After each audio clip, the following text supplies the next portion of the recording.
So hello and welcome to video number second of revising all important critical terms before your exam in one single video. The terms that I have brought for you today are always repeated in your exams. No matter which literature paper you are preparing for, you are always going to see repeated questions coming from these particular terms. Either you will be asked कि इनको किसने coin किया है, or you will be asked their meaning, या फिर इनको statement 1 and statement 2 के through आपसे थोड़े से डीप एनालिटिकल क्वेश्चन पूछ लिए जाएंगे। तो इनको आपको आज के इस वीडियो में प्रिपेयर करना है। We are going to cover each and every important detail जो आपको इन पर्टिकुलर टर्म्स से जानना इंपॉर्टेंट है।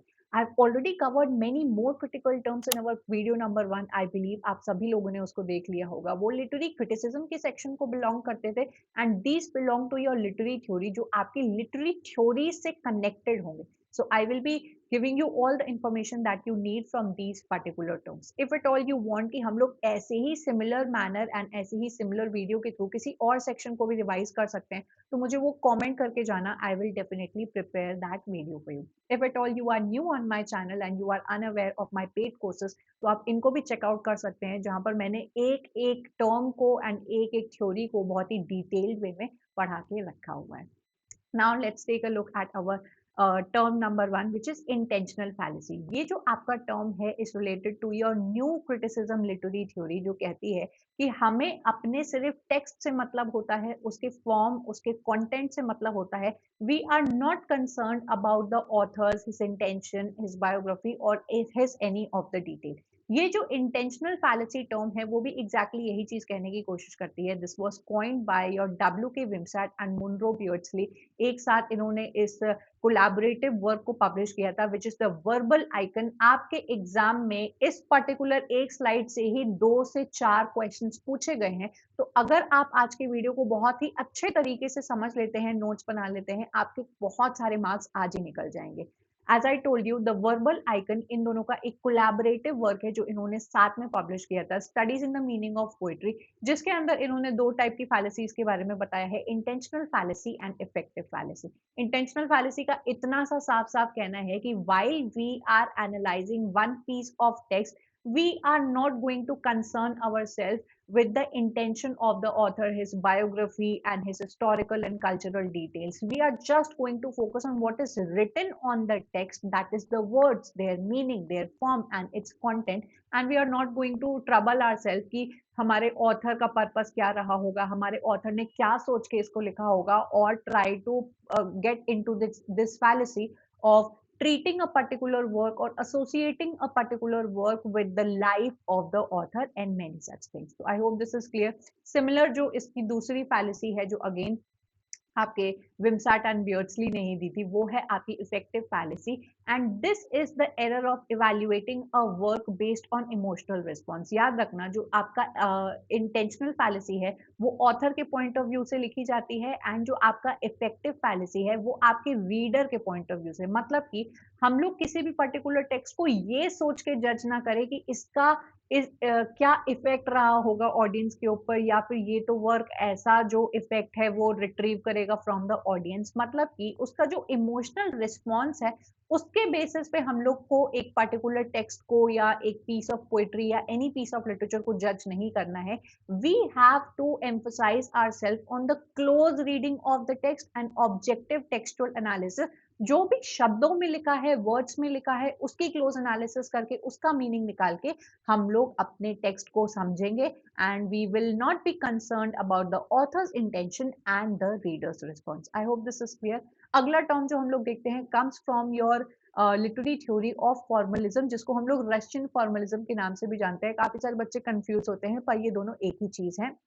इट इज जस्ट अ सब ब्रांच जिसको हम लोग रशियन फॉर्मलिज्म कहते हैं, जो हमारे रशिया में स्टार्ट हुई थी। सो ये जो पर्टिकुलर टर्म है, योर डीप फेमिलियराइजेशन, जिसको हम लोग रशियन लैंग्वेज में ऑस्ट्राननी भी बोलेंगे। ऑफ कोर्स इसका कोई और प्रोनाउंसिएशन हो सकता है, but we are not going to get into that because ये आपके एग्जाम में नहीं पूछा जाएगा।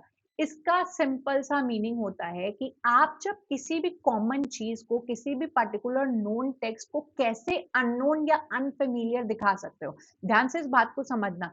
कि आप एक न्यूज़पेपर पढ़ोगे एंड आप एक पोएट्री पढ़ोगे, क्या आपको उसके शब्दों में कोई फ़र्क नहीं देखने को मिलेगा? Newspaper is something which is just stating fact to you, पर पोएट्री इतने लिरिकल फॉर्म में एंड शब्दों के फेर-बदल से इस तरीके से लिखी जाती है कि बात एंड आइडिया हम सबको पता है कि प्यार की बात की जा रही है या फिर किसी भी एक ऐसी कॉमन टॉपिक के ऊपर बात की जा रही है, but the words that your poet has chosen for expressing his love or the beauty of his beloved, वो हम लोगों के लिए बिल्कुल अनफेमिलियर साउंड करता है, जिसको हम लोग बोलते हैं डीफेमिलियराइजेशन। तो किसी भी फेमिलियर चीज को जब आप इतना ज्यादा इनहेंस कर देते हो with the use of your literary devices, with the use of your formal devices, कि वो आपको अनफेमिलियर एंड बिल्कुल न्यू एंड स्ट्रेंज दिखने लगता है, उसको हम लोग कहते हैं defamiliarisation. This term was popularized or given by a Victor Shlovatsky। ये मोस्ट इंपॉर्टेंट राइटर हैं और क्रिटिक है हमारे फॉर्मलिज्म के अंदर, जो किस तरीके से आपकी पोएट्री को स्पेसिफिकली लिटरेरी डिवाइसेस का यूज करके डीफेमिलियराइज किया जाता है, अनफेमिलियर साउंड कराया जाता है, उसके बारे में ये बात करते हैं in his most important work art as a technique, जो 1917 में पब्लिश हुई थी। So this was very easy to understand. I hope आप लोग को अच्छा लग रहा होगा through this examples. Next most important term we have is langue and parole. आप अगर क्वेश्चंस को प्रैक्टिस करते हो, you will agree with me on this point कि लैंग एंड पैरोल हमारे पूरे लिटरेरी थ्योरी का मोस्ट रिपीटेड टर्म है। ये हर एग्जाम में पूछ लिया जाता है, मतलब it is like almost predictable and telling you कि ये तो आपके अगले एग्जाम में आने ही वाला है। लैंग एंड पैरोल से हर शिफ्ट में क्वेश्चन आपको देखने को मिल जाएंगे। This important term and the most famous term was given by our famous linguist Ferdinand de Saussure, जो आपकी स्ट्रक्चरलिज्म लिटरेरी थ्योरी को बिलोंग करते हैं। Structuralism as a literary theory हमें ये बताता है कि किसी भी पर्टिकुलर लैंग्वेज को अगर आप देखते हो, it is an interlocking system. आप एक लैंग्वेज के अंदर किसी एक पर्टिकुलर चीज को दूसरी चीज से सिग्निफायर और सिग्निफाइड के कॉन्सेप्ट के थ्रू समझ सकते हो। लैंग एंड पैरोल स्पेसिफिकली एक ऐसा टर्म है जो कहता है कि langue is the system of language and parole is the individual usage. मतलब कि if I want to simplify this for you, तो लैंग आप बोल सकते हो किसी भी लैंग्वेज के रूल्स हो सकते हैं, एंड पैरोल को आई वुड से उसी रूल्स को यूज करके जो एक्चुअल यूसेज, जो इंडिविजुअल यूसेज आप डेली लाइफ में करते हो, उसको हम लोग पैरोल बोलते हैं। फॉर एग्जाम्पल कि हम लोग बचपन से ही इंग्लिश लैंग्वेज की ग्रामर को पढ़ते हुए आ रहे हैं, and what ever sentences that you speak today, that I am speaking right now, वो उन्हीं टेंसेस, वो उन्हीं रूल्स का इस्तेमाल करके I am speaking, but the way I am speaking वो मेरी एक्चुअल यूसेज है, वो पैरोल में आ जाएगा। So the grammar of any particular language, the rules that govern that particular language को हम लोग बोलते हैं लैंग। एंड उसी का जो इंडिविजुअल यूसेज होता है, जो वेरी करता है from person to person. Now English मुझे भी आती है, इंग्लिश आपको भी आती है, but it is quite possible that my individual usage of English is quite different from what you people are speaking। आपका better हो सकता है, मेरा थोड़ा सा different way of speaking हो सकता है। So this is what we understand from Lang and Parole कि Lang एक system of language होता है, whereas Parole is the individual utterance that every other person is speaking and it is quite different from every other person। Foundational in structuralism and जो कहता है कि language आपका एक इज अ स्ट्रक्चर है, ये पर्टिकुलर जो आपका टर्म है इसके अंदर आता है, which was coined in the particular book course in general linguistics। now Ferdinand de Saussure इतने इंपॉर्टेंट आपके क्रिटिक हैं कि उनसे बहुत सारे अराउंड 25 प्लस क्वेश्चंस इनसे पूछे गए हैं अलग अलग इनके टर्म्स के ऊपर। तो मेक श्योर कि आपने फर्डिनेंड de Saussure के सभी वर्क्स, उनकी बायोग्राफी को पढ़ा होगा। इनका ये जो कोर्स इन जनरल लिंग्विस्टिक्स है, इनका खुद का भी वर्क नहीं है, it was published posthumously by this was a collection of his lectures जो इनके स्टूडेंट्स ने पब्लिश कराया, जो उन्होंने in one of the universities में दिए हुए थे। आपके इससे भी क्वेश्चन पूछे गए हैं कि कौन सी यूनिवर्सिटी में ये लेक्चर उन्होंने दिया था। So please dear students, Ferdinand de Saussure को गलती से भी छोड़कर मत जाना, ठीक है। अगला टर्म अगेन हमारे फर्डिनेंड de Saussure का है, जो कि है सिग्निफायर एंड सिग्निफाइड। ये तो बड़ा ही इजी टर्म है। I don't know why people find this difficult, पर ये बहुत ही ज्यादा इजी है। जब भी हम लोग किसी भी पर्टिकुलर ऑब्जेक्ट को रेफर करते हैं, तो उस ऑब्जेक्ट का जो एक्चुअल वर्ड या इमेज होती है, उसको हम लोग सिग्निफायर कहते हैं, and the mental concept that you derive from that particular object, उसको हम लोग सिग्निफाइड बोलते हैं।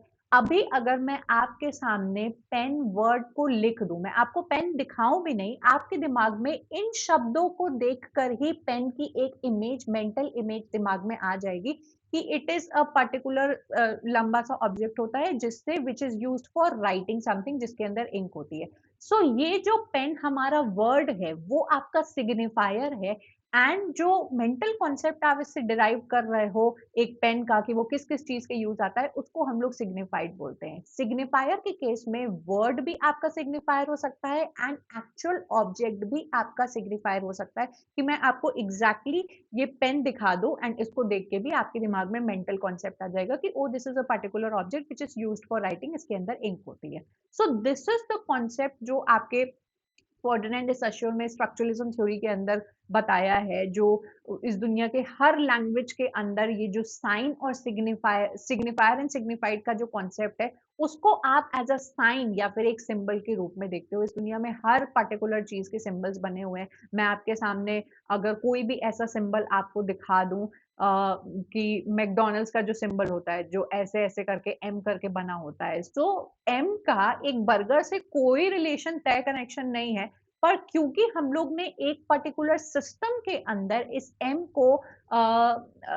इंटरकनेक्ट कर दिया है with the burger of McDonald's, you will be able to, इसको आप तुरंत पहचान जाओगे कि अच्छा हाँ ये मैंने एम देख लिया, तो now that means we are talking about a burger. This is the connection between your signifier and signified. Another term that you are going to see comes आपकी heteroglossia, Mikhail Bakhtin. Now Mikhail Bakhtin again एक ऐसे critic हैं dear students, जिनसे हमेशा आपके exam में questions पूछे जाते हैं। अराउंड 25-27 क्वेश्चंस अकेले इनसे पूछे गए हैं, तो मिखाइल बख्तिन को आप अच्छे से प्रिपेयर करिएगा। हेटेरोग्लोशिया एक बड़ा ही सिंपल सा टर्म है जो स्ट्रक्चरलिज्म के अंदर आता है, which says the presence of multiple voices और पर्सपेक्टिव्स इन अ टेक्स्ट। आप जब किसी भी एक पर्टिकुलर टेक्स्ट को पढ़ रहे हो, तो उसमें मल्टीपल वॉइसेस जो आपको सुनने को, या मल्टीपल वॉइसेस का मतलब हुआ कि उसमें इतने कैरेक्टर्स होते हैं, हर किसी का अपना एक पर्सपेक्टिव होता है, वो जो कहानी होती है अलग अलग नरेटिव के थ्रू आपको बताई गई होती है। And every single text has some or the another connection with some idea जो हमारे इस पूरी दुनिया में एग्जिस्ट करते हैं। So heteroglossia is a simple term जो ये कहता है कि एक पर्टिकुलर टेक्स्ट के multiple perspective and multiple voices होते हैं, जिसको हम लोग हेटेरोग्लोशिया कहते हैं। ये जो टर्म है इनके वर्क द डायलॉजिक इमेजिनेशन के अंदर आपको देखने को मिल जाएगा। एंड इसी से ही जो सिमिलर टर्म आपको देखने को मिलता है विच इज डायलॉजिज्म, मिकाइल बख्तिन का ही ये टर्म है। एंड इस पर्टिकुलर टर्म के थ्रू ये कहने की कोशिश करते हैं कि text are made of dialogues between voices rather than single monologue. हम सब लोग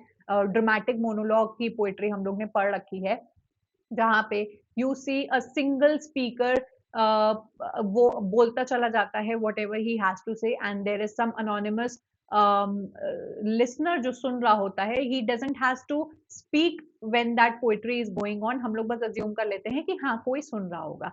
सो when you compare a particular novel to a particular poetry, especially अगर ड्रामेटिक मोनोलॉग, तो पोएट्री आपके एक पर्सन के पॉइंट ऑफ व्यू से बनी हुई होती है। वेयर एज जब आप नॉवल को पढ़ते हो, तो नॉवल जो होती है उसमें बहुत सारी वॉइसेस होती हैं, उसमें बहुत सारे डायलॉग्स होते हैं, पर्सपेक्टिव्स होते हैं, इंटरकनेक्शंस होते हैं, जिसको हम लोग बोलते हैं कि दिस वर्क इज डायलॉजिक। मतलब कि डाय मतलब कि दो लोगों का बात करने को बिलोंग करता है। And it is not just only two, you can have multiple voices, जो आपके हेट्रोग्लोशिया वाला कॉन्सेप्ट आपको बताने लगेगा। ठीक है।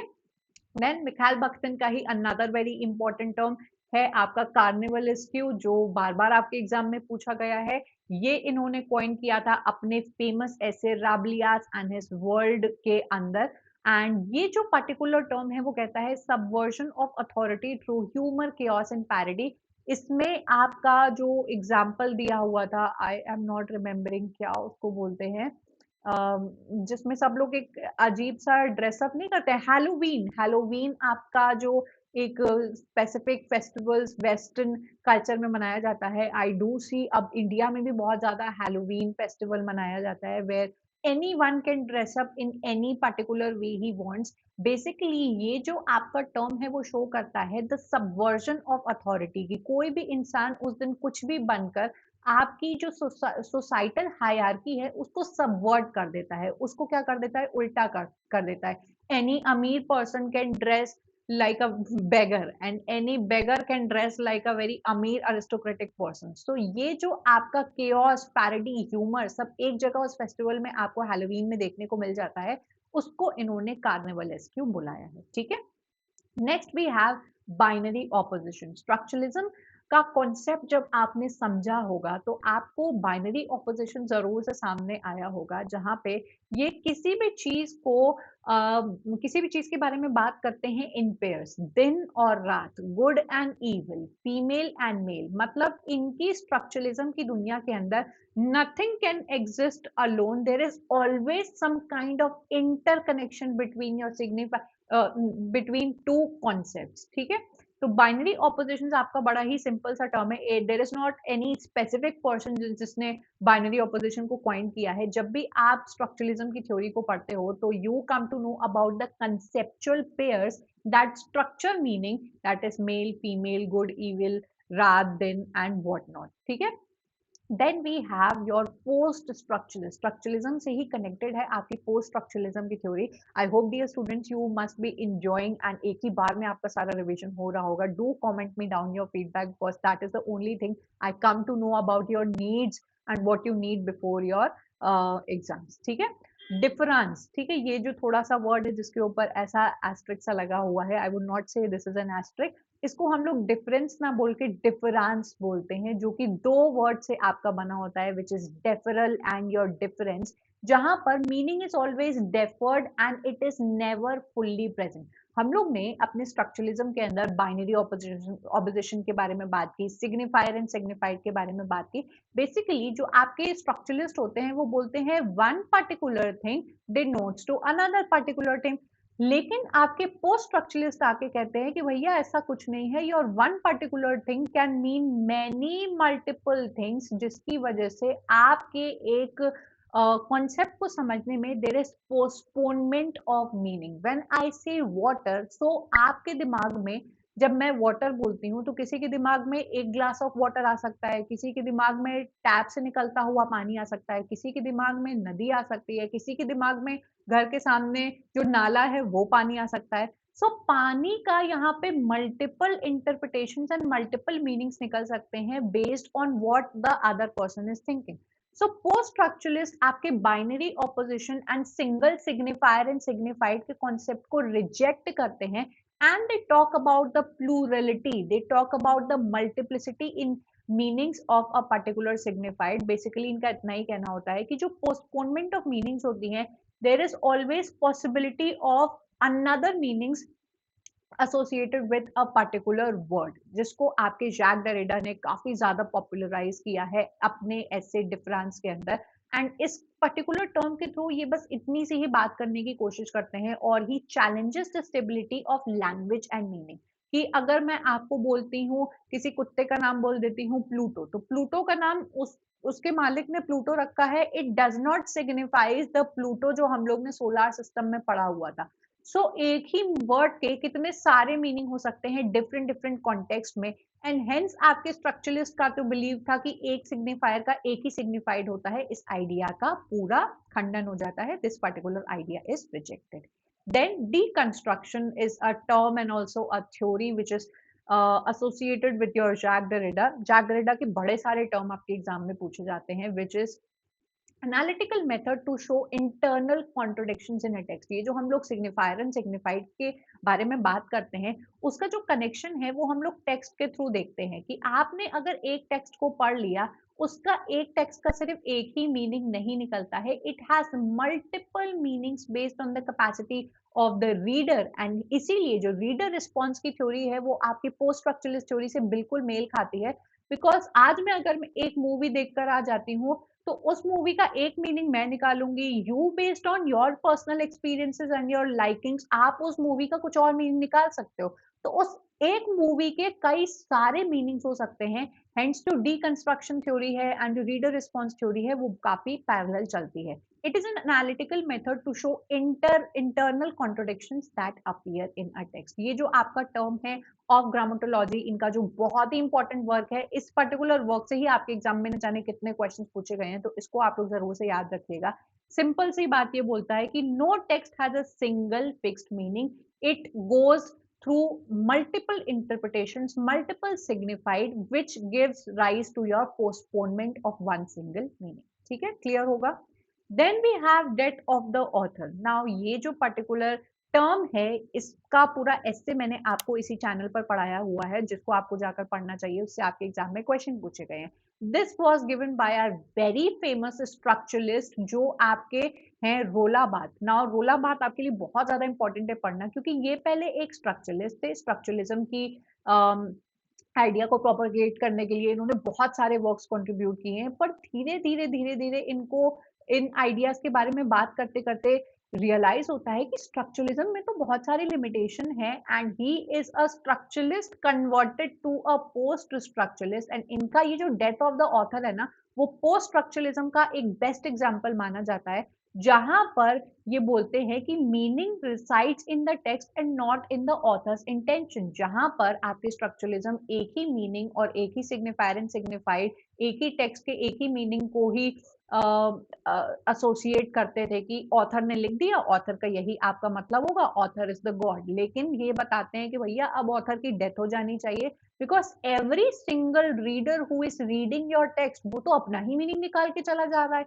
which gives multiplicity of meanings, which gives multiple voices to your particular work, and hence death of the author के अंदर इन्होंने आपके binary ideas को reject कर दिया है, and he has talked about, oh my god, avoid this, avoid these balloons, okay?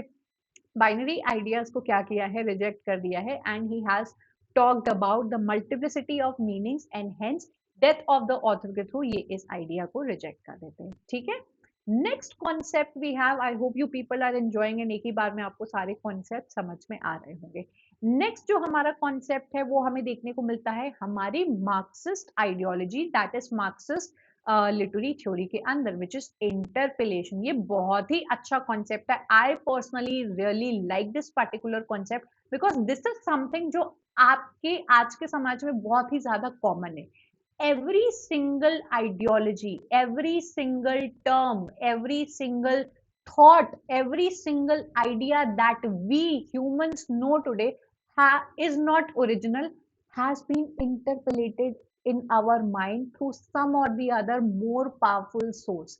हर एक idea, हर एक एक्टिविटी, हर एक ट्रेंड, हर एक liking for a particular product, वो सब कुछ हमारे दिमाग में शेप किया गया है, डाला गया है by other powerful sources of our society. जब हम लोग मार्क्सिस्ट आइडियोलॉजी के बारे में बात करते हैं, we talk about the bourgeois society in comparison to the proletariat working society. Bourgeois society कौन होते हैं? जो आपके मेजर पावरफुल फोर्सेस होते हैं हमारी सोसाइटी के। These will be your major producers of the society, जो मेजॉरिटी ऑफ द प्रोडक्ट्स को प्रोड्यूस करते हैं to be consumed by the proletariat and the working class society. And ये एक तरीके की मोनोपोली चलाते हैं। ये पहले आपके सामने एक प्रोडक्ट की नीड क्रिएट करते हैं, एंड देन आपको ये फील कराते हैं कि भाई तुमने ये प्रोडक्ट नहीं लिया तो तुम्हारी तो जिंदगी बड़ी खराब चल रही है, तुम्हें तो ये लेना चाहिए। आप हैप्पीनेस की वजह से, आप स्टेटस की वजह से, या फिर सोशल एक्सेप्टेंस की वजह से इनके प्रोडक्ट्स को क्या करते हो? कंज्यूम करते हो। And by consuming them, you are in one or the other way giving your own money, or for that say your power to these people, जो जन्म देता है आपके ऊपर एक क्लास को, जिस लूप के थ्रू आप कभी भी अपनी वर्किंग क्लास की साइकिल से बाहर ही नहीं निकल पाते हो। सो this is a very deep and a very good concept that I love about Marxism.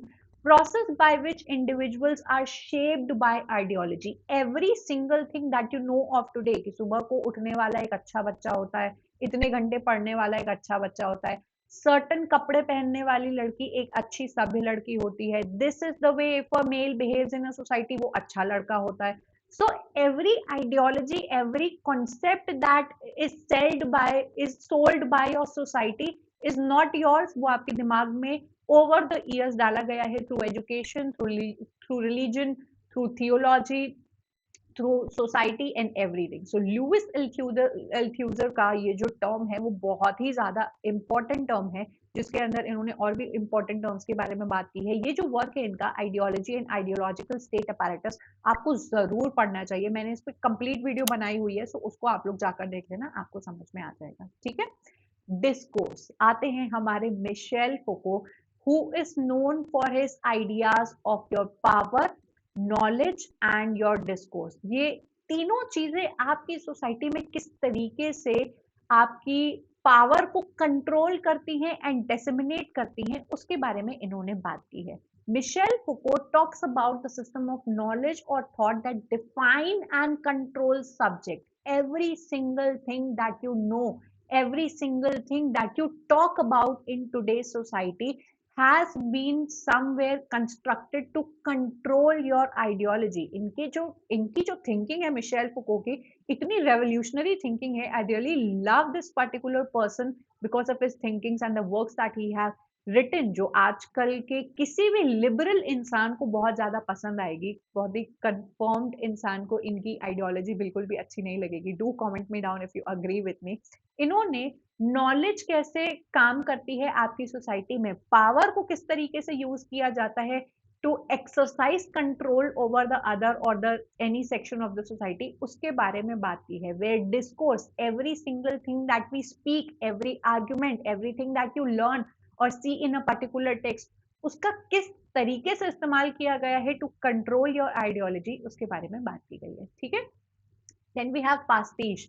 ये जो टर्म है वो आपको फ्रेडरिक जेम्सन के वर्क्स में देखने को मिल जाएगा। And this associates you with post modernism, एक ऐसी आपकी literary theory that comes after your modernism, जो फ्रैगमेंटेड नैरेटिव के बारे में बात करती है, स्केप्टिसिज्म के बारे में बात करती है।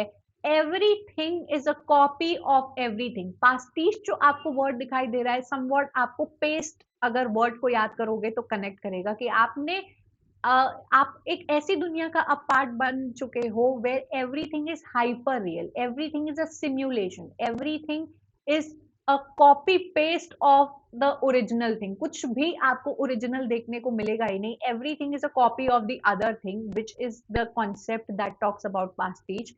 Imitative mixture of styles with no satirical intent या फिर नो ओरिजिनलिटी को हम लोग बोलते हैं पास्टिज। ये जो कॉन्सेप्ट है वो आपको पोस्ट मॉडर्निज्म के अंदर बहुत कॉमन देखने को मिल जाएगा। एंड द वर्क जिसके अंदर आपको ये देखने को मिलता है वो है पोस्ट मॉडर्निज्म और the cultural logic of late capitalism. हमारे फ्रेडरिक जेम्सन का लेट कैपिटलिज्म से क्या कनेक्शन है and how your late capitalism is working through your hegemonic ideas, उसके ऊपर इन्होंने बात की है। ठीक है, then we have another important term which is simulacra and simulation, as we all are a part of a world which is so technologically advanced, where we see virtual reality, where we see games like simulated real games like your PUBG तो अब बहुत पुराना हो गया। अब आपके ऐसे games आ गए हैं, you are going to feel कि भाई ये रियल में चल रहा है। आपके VR हेडसेट्स आ गए हैं एंड इतनी सारी चीजें आ गई हैं कि अभी तो आपका recent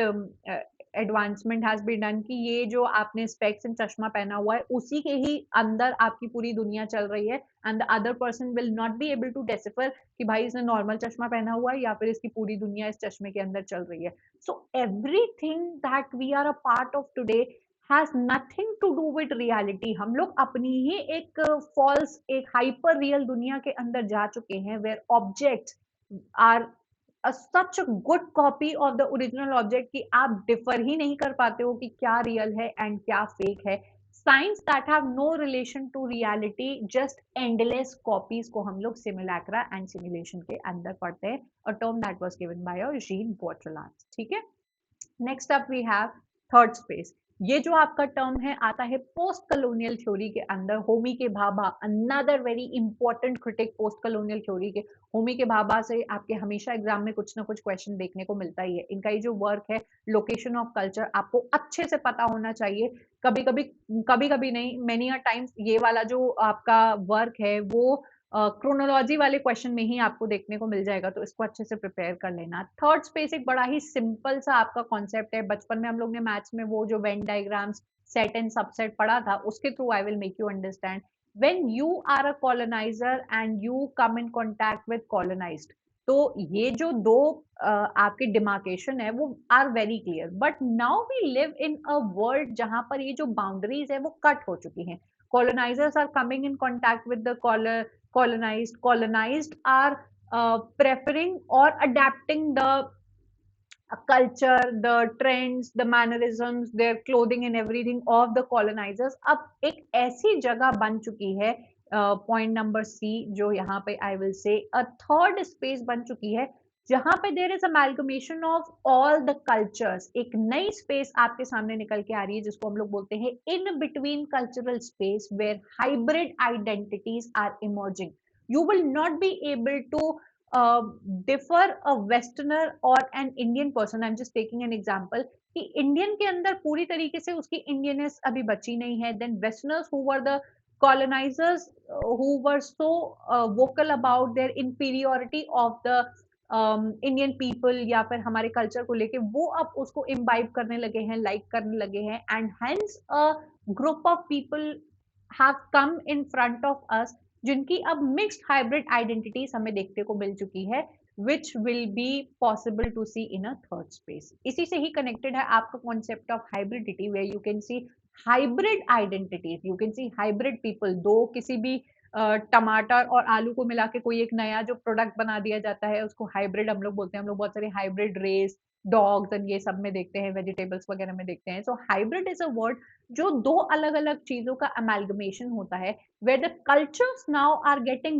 mixed due to colonial and post colonial interactions. अब हम लोग पूरी दुनिया में ट्रैवल कर रहे हैं, we are bringing their cultures, we are um, following their mannerisms and their way of trends, dressing, fashion, the way we speak, everything. And they are also taking up our spirituality and our religion and imbibing them for their personal reasons. तो अब एक hybrid identity हमारे सामने आने लगी है. ठीक है. Next and the last term that we have is of a male gaze. ये फेमिनिज्म थ्योरी के अंदर आता है. फेमिनिज्म के और भी बहुत सारे क्रिटिकल टर्म्स हैं जिसपे मैंने अलग से एक वीडियो बना के रखी है कि अगर आप फेमिनिज्म थ्योरी को पढ़ रहे हो तो उनके सारे क्रिटिकल टर्म्स को आप लोग जानो, तो वो वीडियो आप लोग जाके आसानी से देख सकते हो. It could be an extension of this particular video जिसको जरूर से आप लोग देखिएगा. Laura Malvi talks about the way your media presents the viewer typically male centric. I don't know if you people will agree with me or not.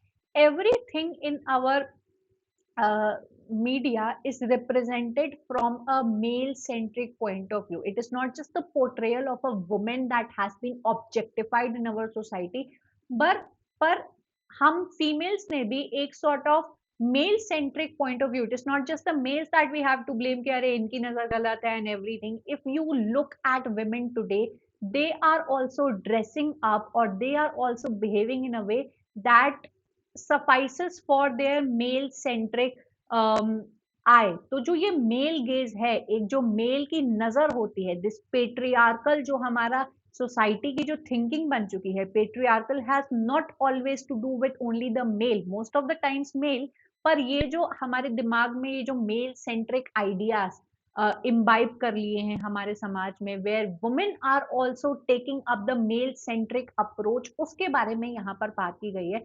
how a woman, how a particular thing is objectified and represented in your media, उसके बारे में इसमें बात की गई है. Of course, this term is something जिस पर डिटेल पर अपने अपने ओपिनियंस दिए जा सकते हैं. This is not just limited to a single statement. बहुत डीप ऐसे टॉपिक्स पर हम लोग बात कर सकते हैं, but perhaps in some other video. I hope आपको इस टर्म के बारे में समझ में आ गया होगा. with which we come to the end of today's video. I hope आज के वीडियो से आपको बहुत सारे टर्म्स एक ही बार में समझने को मिले होंगे, एंड इसी तरीके का रिवीजन अगर आप करना चाहते हो, so do comment me down कि मैम इस पर्टिकुलर टॉपिक पे एक ऐसा कंप्लीट रिवीजन हमारे लिए लेकर आओ. I would be more than happy to bring that to you. You should be practising these terms in terms of the question. सिर्फ इसको पढ़ के आगे मत बढ़ जाना. आपके लिए सेक्शन वाइज क्वेश्चंस अवेलेबल है जहां पर आप एक पर्टिकुलर सेक्शन के सर्टेन क्वेश्चंस को निकाल के अराउंड 10 क्वेश्चन, 20 क्वेश्चन, 50 क्वेश्चन को निकाल के प्रैक्टिस कर सकते हो कि मेरे ये वाला पर्टिकुलर सेक्शन अच्छे से प्रिपेयर्ड है या नहीं। Both year wise and section wise question आपको मिलते हैं। So please be a part in exam से पहले इनके क्वेश्चन को लगा लगा के अपने आप को सेटिस्फाई करो एंड जज फॉर योरसेल्फ कि where are you standing before these exams. I am hoping कि आप लोग मेरे टेलीग्राम एंड व्हाट्सएप ग्रुप का पार्ट ऑलरेडी हो गए, because that is the more nearer place through which I can connect with you. Do let me know your feedback. What do you think about this video? I'm going to meet you up next in yet another video. Up till then, bye and take care.